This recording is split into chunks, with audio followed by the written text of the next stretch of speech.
Good afternoon, everyone. I'm going to introduce our panelists, and I'm going to ask you to give them a round of applause. Each of them is here because they represent a success story. First up, we have Minister Wadagni of Benin. Minister Wadagni is a Senior Minister for Economy and Finance, and he has had that role for the past 8 years in Benin, and before that, had an illustrious career in the private sector. Minister Pierrakakis from Greece is the Minister of Economy and Finance, and before that was Minister of Education and Minister of Digital Governance, where among other things he is responsible for the very popular portal gov.gr. And then Masood is no stranger to the fun, having been Director of the Middle Eastern and Central Asia Department here, spent time at the World Bank and at the UK and DFID. Please give them a warm welcome.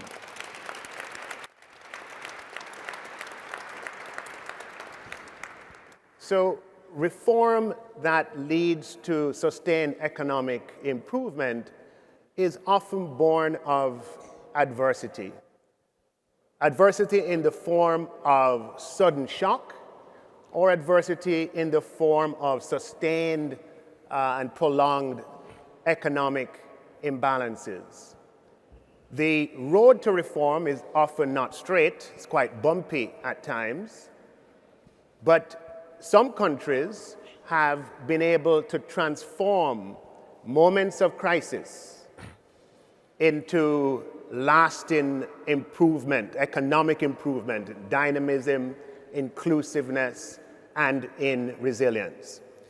This afternoon, we want to explore some of those experiences with particular focus on the conditions that would have led to this kind of economic revival, on the essential elements of what allowed these reforms to be sustained over time, and about the partnerships through which these reforms were built. Please join me in welcoming Minister of Paraguay, Minister of Economy and Finance, who is no stranger as well, spent several years here at the fund, was at the World Bank as well, and was central bank governor for Paraguay, and is now Minister of Economy and Finance. Please welcome him. So with that introduction, I'll start with you, Masood. What are the things that bring countries to the IMF, and are there common themes in groups of countries, and how have those things changed over time, the things that bring countries to the IMF? Thank you very much, Nigel, and thank you all for being here during your lunchtime. Look, countries, when you say bring them to the IMF, let's first of all define, we're talking about come to the IMF in a program relationship. Because of course, countries in the IMF have a close relationship all the time through surveillance, through the capacity building role that the IMF has. But when they come to the IMF, there are many representatives of countries in the audience as well as here. It is because they are experiencing pressure or on their current account, on their balance of payments, or on their economies, for which they need some support in tackling those imbalances. It could be that the pressures come from some exogenous shock, as you said. COVID is a very good example recently. Many countries came to the fund as they were all hit by this common shock. But more often than not, we have to admit, the problems are caused by imbalances in domestic economic policies, where countries tend to spend more than they have, and that builds up an imbalance, and then you end up arriving at the fund.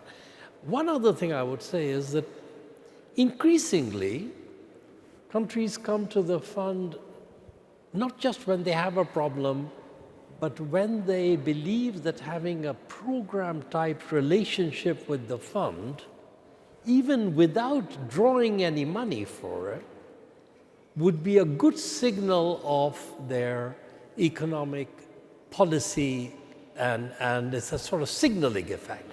And you have some countries which have very strong fundamentals. The one that was going to be on the panel, but I think couldn't make it, is Morocco, that I'm familiar with, but Mexico, Colombia, others, where they come and get a sort of, I think that it's the FCL, which is a sort of technical term, but it's a credit line. But more than the money, it's a signal effect in terms of saying to the markets, the financial markets, that this country has very strong macroeconomic resilience and fundamentals. So I think countries come to the fund both when they need the help, but also when they need a signaling role that is important for their participation in financial markets. So, Minister Wadagni, Benin has been engaged in at least a decade of economic reforms, quite successfully so. And you have developed your national development plan. What sparked the change in Benin? How did this get started? In the case of Benin, I believe that we had in 2016 a change of leadership. So the trigger of what's happening in Benin now is the fact that we had a leader that came with a clear vision and with a small team that shared that vision. In 2016, we had a very peaceful election, change in the system, and that was the case also in 2006. So every 10 years we used to changes, but how come at that time that change is creating now a huge transformation of the country? I believe that it's because Mr. Patrice Talon, our head of state, he was a very successful businessman. He knew the country very well. He was operating in the country for decades. And then in 2012, he had some issues with the former government. So he has to leave the country and live in Europe for 3 years. And during those 3 years, he was thinking about what are the weaknesses of our system? What are the strengths of the country? And then with a small group of people, and I was lucky to be part of that, he started thinking about what should be the transformation program to bring our people from poverty to prosperity. And then he developed a belief that being a small country in Africa does not set you to be poor forever. Being a small nation in Africa does not set you to be known as corrupt country, poor country, etc. So he said, let's do what we did in private sector. Let's go back and manage as a private sector. So he came back with that vision, with a clear program, and then we started the transformation. And the program was organized around 2 key pillars. The first one was key reforms, and the second one was key investment. For the reform, I only want to mention 2 of them, because we're talking about common sense things that is changing the country. I must say that when you look at the macro figures, you realize that Benin is doing well. We've been doing well for the last 9-10 years. IMF was in Cotonou last week. They confirmed that for 2024, growth rate was 7.5%, 100 basis points above the forecast. The forecast was 6.5. We end up with 7.5. We managed to reach fiscal consolidation 1 year ahead of time. Deficit now is set at 3.0, which is very unique in the region. But when you think about the performance, we're talking about data, but when you ask people who visit Benin, they will tell you that from the north to the south, everywhere in Benin, you see a lot of changes, construction ongoing. You see that the population, they looks happier. Something is going on. You can feel like there is a revolution, something going on in the country. Mm-hmm. And what is key here is that what we've been seeing now was part of the plan at the beginning.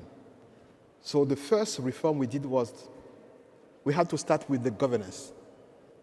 At that time, we had in Benin about 250 political parties. So after each election, the government was set with more than 50 ministers, and each minister had large cabinet. So all the public spending were just for ministers, cabinet, etc. So when you look at our budget at that time, around 80% of domestic revenue were dedicated to general spending. So the first thing we did when I came in 2016 as Minister of Finance is like, basic common sense. More than 51% of domestic revenue should be dedicated to investment, period. So the government size was reduced from 50 ministers to 20. Ministers' cabinet from 25 to 5, advisor, etc., etc. So the fact that now we only have 10 political parties, when you have a law, you have a reform, you only need to discuss with 10 political parties instead of 250 political parties. So that reform allows to have, environment where you can discuss with people who are dedicated to improving the day-to-day life of people. So it starts with a vision, it starts with the belief that with hard work and the appropriate governance, you can change. So our situation is unique because we didn't have any civil war, any shocks.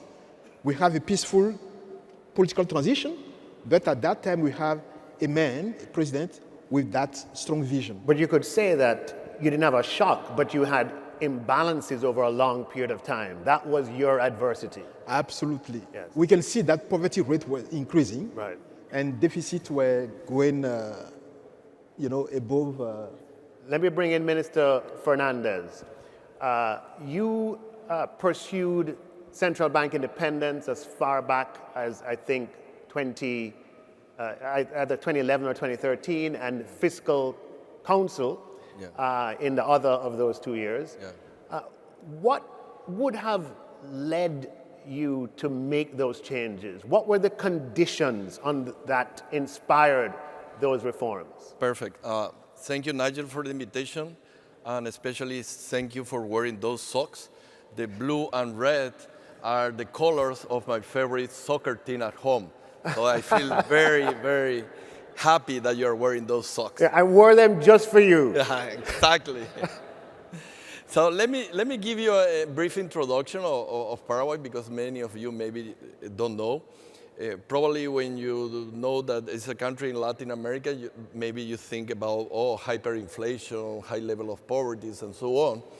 And Paraguay, yes, in the past had some important macroeconomic imbalances, but it was not that bad. We didn't have to take any zero from our national currency, etc., but we did have some problems in the past. We started to change that back in 2002. That was the first standby agreement that we signed. I was chief economist at the central bank at the time. So we signed a standby agreement with the IMF. We believed that that was important for our future back then, because we really see the economy as a table with 4 legs, basically. The leg of fiscal, the leg of monetary, the leg of financial, or the leg of financial and exchange rate. So you can think about that table and then the economy being built above that table, on top of that table.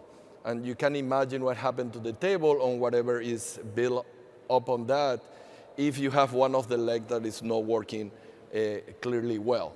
So for us, it was important to really do the phase 1 of our economic plan, and we signed the standby agreement. You cannot do anything without macroeconomic stability, sound macroeconomic policy. You can look at any experience in the country, and it's very difficult. Maybe you can be a chicken fly, you can fly for like a short distance when you're doing crazy stuff, but those who are flying like an eagle are those who have, as a precondition, macroeconomic stability. Precondition that is necessary, but is not sufficient. I'm going to talk about phase 2 later on. So we signed the standby agreement, and 22 years after, we are investment grade. So it's a long journey. I always say that economic success, development success is a long journey. It's a marathon. It's a 42-kilometer marathon. I think that deserves a round of applause. Paraguay's investment grade having experienced severe dislocations in the recent past. So you have to be patient on that. There is no secret, there is not shortcuts. Usually when you try a shortcut, your shortcut is going to an abysm where you're going to fall if you're trying to do the shortcut. Now, some interesting, some key notes on this phase one of economic development, that is sound macroeconomic policy, that I want to highlight. First, you need complementary macroeconomic policy. I always give as an example of a success from Paraguay that you have two choices. When I was governor of the central bank, I used to say this. The Minister of Finance could be your best friend or your worst enemy, really, as a central bank governor. And you know what could happen. And I always continue by saying that I'm glad that when I was governor of the central bank, I had many beers with the Minister of Finance. So now that I'm Minister of Finance, I have many beers also with the central bank governor. But it's important, this coordination between fiscal and monetary policy. It's impossible to do only one thing isolated from the other. And the second thing, yes, macroeconomic is important, is necessary, is not sufficient. And importantly, maybe we reach the milestone of being investment grade, but that is not the end of the marathon. It's the end of the marathon, the first 42 kilometers. You need to do more. You need to guarantee more for the future. And for the future, you need to do the reforms. So always you need to think about what else I can do for the future. And complementing my speech, when I overseen the name of the seminar, Partnership for Success, yes, this is three partners working together, multilaterals, like supporting with money and technical advice. It's not only money, technical advice is important. The government, and important for phase two, private sector. Because once you stabilize, once you need to build a house on top of the table, it's not the government deal anymore. Then you have to have private sector involvement because they are the one investing, they are the one promoting economic growth, and they are the one who are going to create the employment we need for the future for our people. So I'm going to stop here, and we can continue later. And yes, think about these two phases. Paraguay was not lucky enough, but was responsible enough to develop all these two phases. Thank you, Carlos. Incredible story. Turning to you, Minister Pierrakakis. Today is a significant day, April 23rd. It was 15 years ago, exactly on this day, that Greece finalized its program with the IMF. 15 years later, Greece is investment grade. Over the last 2 years, the Financial Times has voted Greece as the best economy. Tell me, Minister, how was Greece able to sustain these reforms over such a long period of time? What were the elements that allowed this to happen? First of all, it's a privilege to be here at the IMF, specifically on the date that you mentioned, because for us in Greece, this date is symbolic. 15 years ago, we had our first bailout package with the IMF. We started our collaboration. It was a very difficult decade for Greece. Just looking at the numbers, we lost 24 points of our GDP in a huge financial contraction, which ignited unemployment and which is considered by most Greeks to be a lost decade. Since 2019, things shifted under the stewardship of the economy by Prime Minister Kyriakos and the whole economic policies that our government spearheaded. We have seen significant economic results. I mean, just to outline, just yesterday there was the announcement on behalf of the European Statistical Authority with regards to which countries, which member states of the EU have a fiscal surplus. They are 6 out of 27. Interestingly enough, we have a primary fiscal surplus of 4.8%, an overall surplus of 1.3%. Our growth rate is 2.3%. It's multiple times that of the EU average. But interestingly enough, for the observer, 4 out of the 6 countries that have the surplus had IMF programs on that decade. It was Cyprus, Greece. Say that again. Say it a little more loudly. Say it again. I think it's self-evident. No, go again. Why? No. 4 out of the 6 countries. 4 that out have of the surplus 6 countries had the program. who have surpluses today in the EU. What about them? 4 out of the 6 now have a positive surplus. So, And they were in fund programs. yes. I think that deserves a round of applause. Come on. Now, of course, there's a whole debate vis-à-vis what you do with the surplus and how you manage to have positive economic results. We have de-escalated our debt by 60 points, by 60% since 2020. And we plan to continue doubling down our reforms with, of course, a very solid foundation of fiscal prudence. As you mentioned before, without fiscal prudence, you can achieve nothing. And we learned that result. There's a very interesting quote by Winston Churchill that he was quoting a specific country, but I think that it stands for Greece in that decade, that you can do the right thing after having excluded all other possibilities. We needed 3 programs, 3 bailout packages instead of 1, which was the case for the other countries. And this had a lot to do with how our political system metabolized the crisis and how we managed to stand on our feet. We have managed to do so now. The policy has, I would say, 3 pillars. The first one is fiscal prudence. For us, fiscal prudence is a regime. It's not a policy choice. And it's a regime of this government, it's a regime of this generation. We don't plan to pass the bill to the next generation, as was the case with the previous generations in Greece. The second has to do with the banking system. There's a very interesting quote by Michael Lewis, who wrote a book on those countries.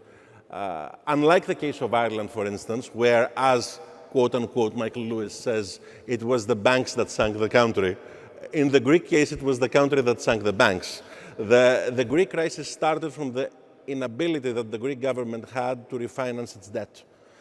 Nonetheless, we had 40% non-performing loans in our banking system. Now this number is below 5%, and we plan to continue towards that policy. And the final point, and perhaps the most important point, building on top of the solid fiscal foundations, is reforms. Reforms 360 degrees in every policy area of the government. You mentioned digital and education, which were 2 areas that I had the responsibility of managing in the last 6 years. Just to mention digital, through the creation of the government platform, we started from 9 million digital transactions in Greece, which is less than 1 per citizen, basically 0 in 2019, and now we have more than 2 billion digital transactions. Those are physical visits not made. And there is a significant boost to the economy from that, from cutting red tape, cutting administrative burdens, reducing bureaucracy, and enabling and catalyzing investment. Same holds for reforms that we need to do in the pension system. Same holds for reforms that we have already done and established in education. Greece was the only country in the world, aside another one, I think, that prohibited the foundation of private universities. We passed a law which allows for the foundation of private universities, and guess what? This creates a positive economic boost. So this comprehensive policy of reforms throughout the economy has produced dividends, has produced results. And continuing towards that path, I think, will produce more dividends in the future. Having metabolized the lessons of a very difficult crisis, having ingrained those lessons overall in the population, I think is a very significant mindset changer. And it's very important to leverage that overall as a government and as a country. Yeah. And this is the core success. The success is a change in mindset. Very impressive. Can I ask a question? How important do you think it was to have those dividends come along the way, meaning for it to be demonstrably the case that this works? Well, I think, Faulkner has this quote, show, don't tell. Yeah. It holds for authors, it holds for politicians. Yes. Show, don't tell. And it's but show in a non-opportunistic manner. Opportunism in the macroeconomy can kill you. Yeah. You need to do it sustainably. It needs to be part of a narrative. It needs to be part of a narrative that builds up itself, but you need to be agile. Agile is a terminology that computer scientists use. It's the difference between agile and waterfall. Don't wait for the overall perfect policy edifice to manifest itself 6 or 7 years later. Build it up, floor per floor, room per room. This is what we have managed to do and sustain. leveraging the positive macroeconomic results, but using them through interesting reforms to unleash economic potential. And if I am to use another analogy from IT, if you looked at Greece from a helicopter view in the past, one could claim that Greece always had the hardware but lacked the software. What is the software?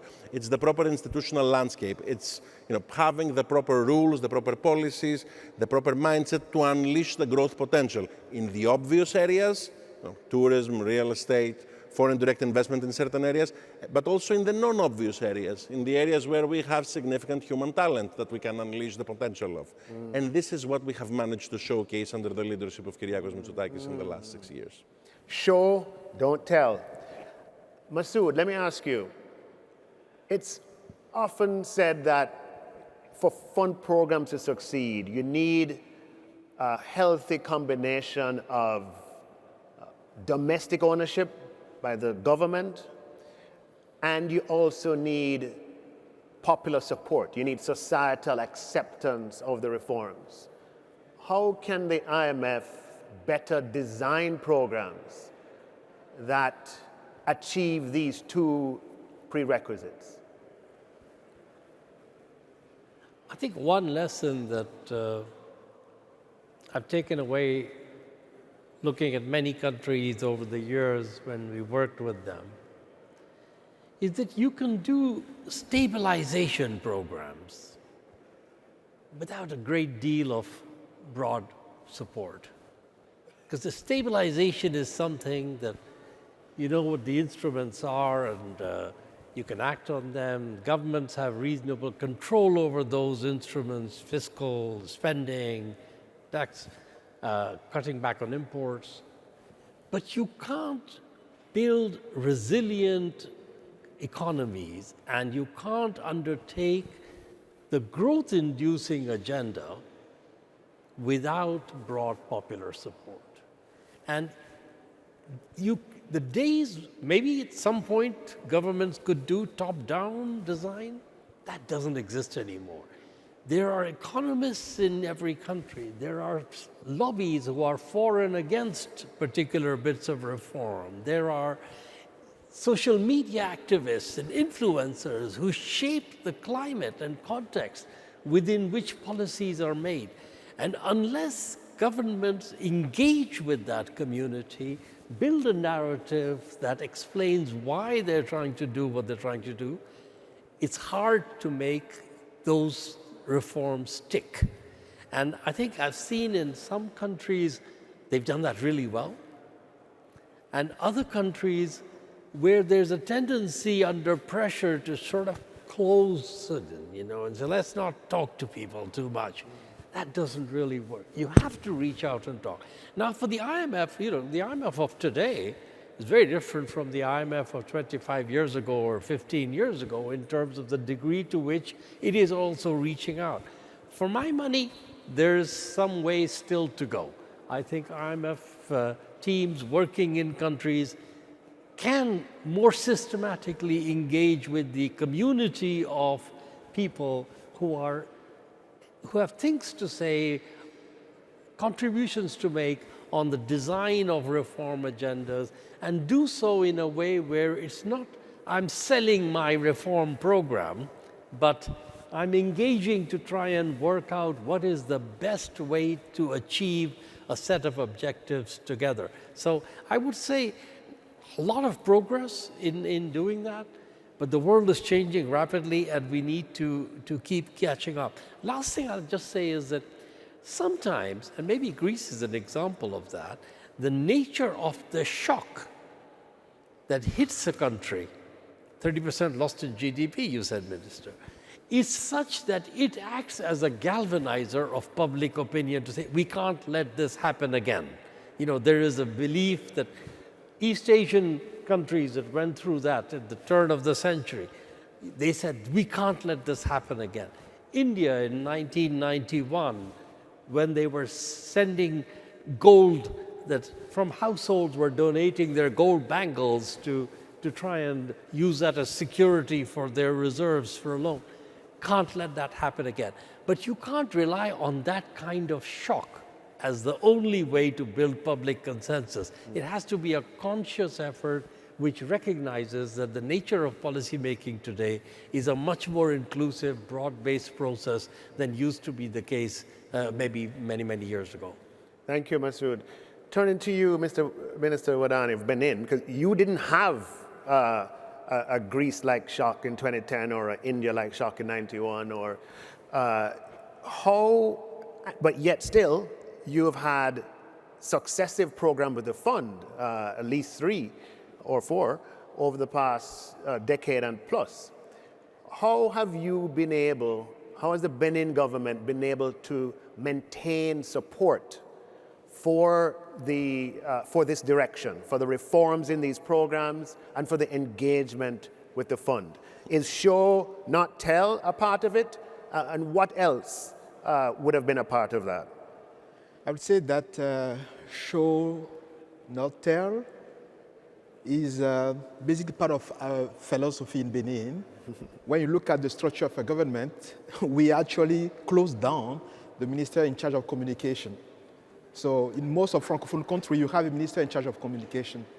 And then we said, like, you know, when you have a minister in charge of communication, he'll be spending his whole day telling people that we are nice, we're doing nice things, even if the reality is different. So we closed down that ministry. And we say, we need to show, not to tell. So I was happy when I heard that. No, come on. Okay, so. Come on. And that's exactly why we engaged with IMF. We said, okay, here we are with a very ambitious reform program. And say, okay, let's go to IMF, because IMF is the key partner that can help us to show to our people and to the world the transformation we've been, you know, asking for, the transformation going on the country. So the three let's say, keys for the success in our relation with IMF are the following. The first one, obviously, the program is based on our national priorities. We have our own reform agenda, and everything in the program is coming from our national priorities. So it's your program? It's our program. Your policies? Our policies. I can tell you, I was appointed in April 2016, and then my first trip was to here, and I asked for a program. And what I got at that time was a continuation of a former program. And I said no. So the team came and we refused. I refused at that time to sign. So it took us 6 months to convince the team at that time that we need to forget about the past to align the program to our national reform program. And at that time, we started the program with, I remember, with the deficit at 9%. So I was here telling the fund, I say, you know what? The deficit 2015 was 6.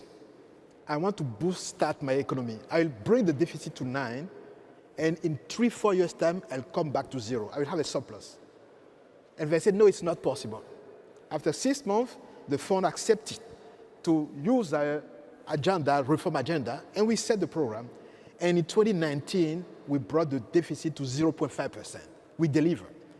And I can tell you, without the COVID-19 crisis, when you look at the 2020 budget, without the COVID-19 spending, we should have like a surplus of 1.2%, which was what I told the fund when I came here in 2016. Wow. So we deliver on that. So the first key was to manage to have the support of the fund to align 100% of the program on our national priorities. And doing so helped us to convince the population, our people, to support us. So that was key. The second thing is, we actually using the fund beyond what is in the program. Every single time the team of the fund come to Benin, I will spend hours talking to them, asking them questions on other reforms outside of the program. So the program is one thing, but we try systematically to look beyond the program, to leverage on IMF 80 years of experience, your capacity to have benchmarking all over the places, and then get your support on other metrics, other programs. So that's also something very, very. So the program is a baseline. You're going above and beyond. I can say we spend 25% of the time talking about other additional program, additional things. Excellent. And then the third one is, strong ownership. We have a dedicated team. I can tell you, we don't wait for the fund to come to make sure that everything is on, on target. So it's ongoing review, self-review. And then when the fund come, I can see some of the team here. They can tell you we are always well prepared because we have very strong ownership on the program. So those are three key pillars of the success, I think. Minister Fernandez, clearly no country is an island. I'm using that on its own. Countries depend on partnerships. Partnership with the IMF, partnership with other MDBs. Can you share with us the role of partnership with the fund in financing, in capacity, in technical, in whatever areas? How important has partnership been in your success? Perfect. But let me first mention that after listening the stories of these three countries, actually Javier Milei didn't actually invent the motosierra. He was borrowing from this guy who made a very good stabilization program in their country. So it's incredible what they have done over the years and to get the economic success that you're having at this moment. To that, let me mention before going to the role, because you're asking me, okay, what is the role of multilaterals? I'm gonna mention just a little bit two things. First, what is key for success? Yes, support from the multilateral is key for success, but I believe is as important as that, or more important than that, is country ownership. It's not the IMF, the World Bank, the IDB, the African Development Bank who will solve the problem of a given country. It's the people in their country that are going to solve the problem of that country. If society is not convinced, there is no way that somebody else can help you. So let me mention the following. When I started as a central bank governor, right after 15 days or a month, we launched a book celebrating the 70th anniversary of our national currency, that last year celebrated 80. At the time, the name of the book was the Guarani, that is the national name of the national currency, 70 years of stability. And the sentence below was important, a conquest of society. If society is not convinced that macroeconomic stability is important, there is no way that you can have all the support from multilateral. It's going to be a failure. You need to be convinced on that. Going to the program with the fund, we have signed a standby agreement with them. Through the level of international reserve were very low at the time in 2002. However, we didn't withdraw any money from the IMF. That was probably one of the few standby agreements where the country didn't withdraw any money. So this is a signal that the support from the IMF goes beyond just the money, as I mentioned before. Building capacity is crucial. Building capacity is crucial. In that sense, given that here at the IMF, there are so many people working with so many countries, for sure some of them have seen a problem that is very similar to the one that your country is having. I mean, maybe I have problem with the National Development Bank. That is an example from Paraguay, and we need to close. Maybe the IMF can, no, wait, let's see what Mozambique or maybe Kazakhstan did before, and you're learning a lot from that, and you're taking better policy decisions. And the same happened with the other multilaterals. Now, I want to go back to phase two. Remember phase one, macroeconomic stability. Phase two, the way forward, the pathway to development, where private sector is going to be crucial. And again, maybe not the IMF, even though I believe there is still room for the IMF to participate, but for other multilateral institutions, there is a graduation level at which maybe you don't need that money for sovereigns, but you need a lot of advice, financial support, etc., for the private sector. And then the multilaterals are going to be the one leading the effort of the private sector to access to international market. First by borrowing, for example, from IDB Invest, from the IFC, etc. And then later going to the international market to issue a bond and get the money. Basically the same process as the sovereign did before. At one point in time, the private sector have to do the same process. Slowly testing the water of the local market, they go in abroad, and in that sense, the participation or the support of the different multilaterals is going to be key for this phase 2 of development. Yes. Thank you, Carlos. Masood, back to you. So in fund programs, we know that the IMF works very closely with the World Bank on a lot of the implementation of a lot of the reforms. How do you think the fund can improve that partnership to the benefit of the country? How can these institutions work better in the context of a fund program for the benefit of countries? You know, the history of the relationship between the bank and the fund is one that has had its ups and downs. That's 19th Street, just behind all of you. And there are periods of time when 19th Street seems quite narrow and easy to cross. And there are periods of time when it feels like a very wide street and very hard to cross in either direction. I think that in the countries and at the level of country programs, there's always been collaboration and cooperation. How do you make that more systematic? How can you make that better? The IEO, the Independent Evaluation Office of the IMF, did, I'm thinking maybe 3 or 4 years ago, an evaluation of the IMF World Bank relationship and other relationship. And there were a couple of lessons that I remember from that stuck with me. One was that the relationship works best when the responsibilities of both sides are clearly defined. When you know what you want from the other side and when you need it and why you need it, I think that helps a lot. The second thing that is important is when it's not a transactional relationship. When you start off with a common agenda that you sit down and with the country being in the front seat, if like the driver's seat, you say, this is where we need to have collaboration between these two institutions because of their expertise, because of the different operations they'll do, that together will help the country make progress on this agenda. So I think you need to have a shared sense of objective and a clearly defined allocation of responsibilities and what is expected and when. That helps to make it work better.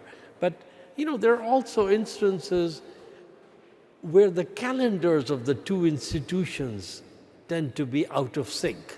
The IMF often has to respond very quickly on a certain area. And sometimes the bank needs to think much more longer term in its planning. And it's important to iron those out as quickly as possible and with as much frankness as you can, recognizing that, I think being straightforward is probably the easiest way to deal with it. Thank you, Masood. All right, we're now in the rapid fire round where we're going to go really quickly, 5 sentences, 7 sentences. And the question is this. It's all well and good to have successful fund programs to achieve macroeconomic stability.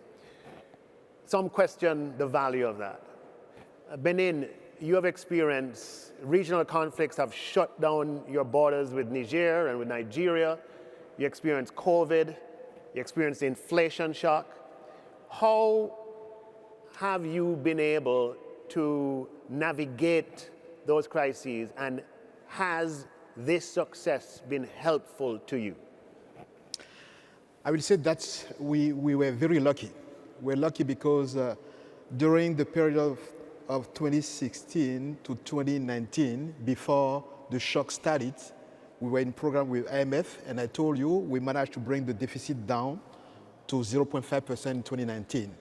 So we have buffer, and we had like a very strong macro situation before the crisis started. So it started with devaluation in Nigeria, border closure with Nigeria, COVID, etc., etc.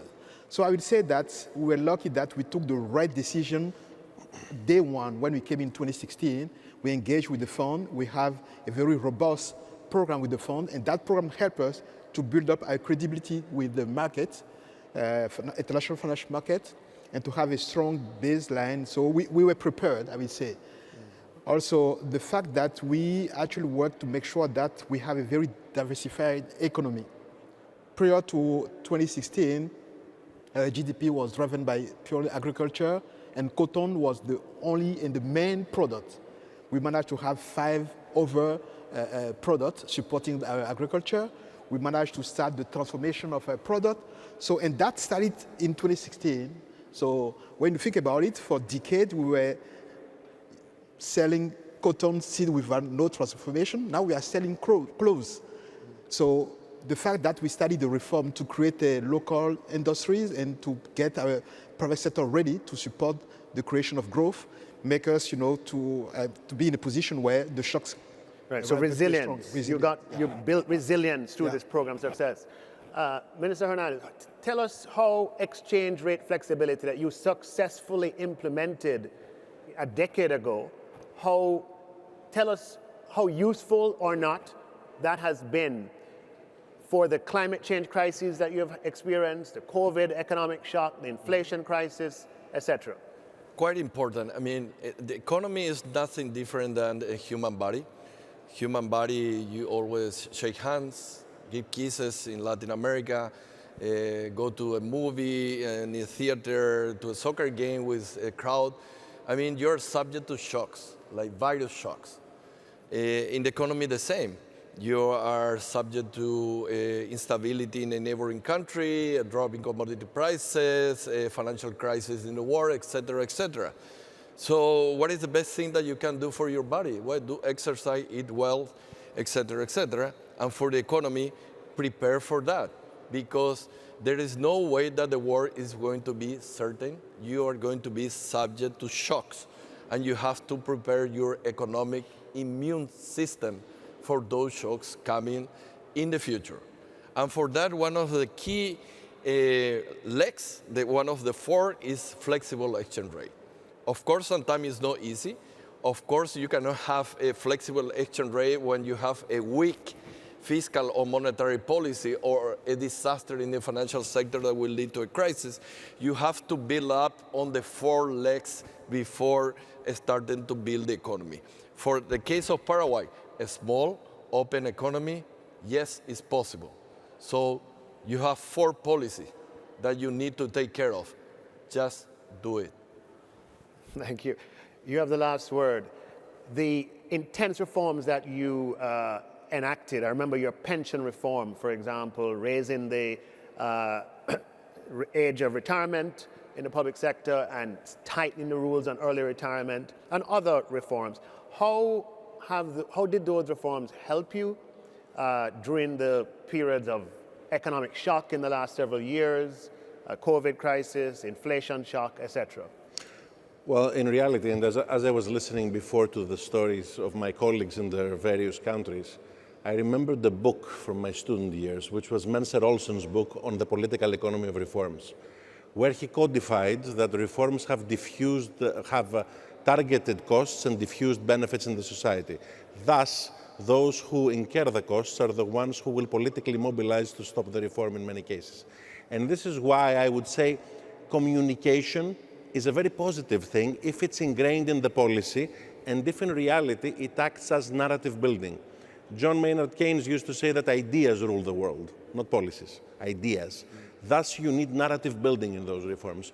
We managed to create that narrative, perhaps after having excluded all other possibilities in many cases, but right now, specifically for the generation of the 30-year-olds, the 40-year-olds, the 50-year-olds in Greece, those who incurred the cost of that crisis in terms of unemployment, in terms of opportunity costs of a generation, in terms of the Greeks who left abroad during that crisis, funnily, On the same day today that we signed that memorandum with the IMF 15 years ago, there was an article in the New York Times written by Thomas Friedman. At the end of that article, Thomas Friedman wrote that in the next years, I'm not going to be looking at the performance of Greek bonds. I'm going to be looking at young Greeks. If you see them leaving the country, start selling. If you see them coming back or staying, start buying. Greeks have started coming back in the last years, specifically because we managed to bear the cost of those reforms early on.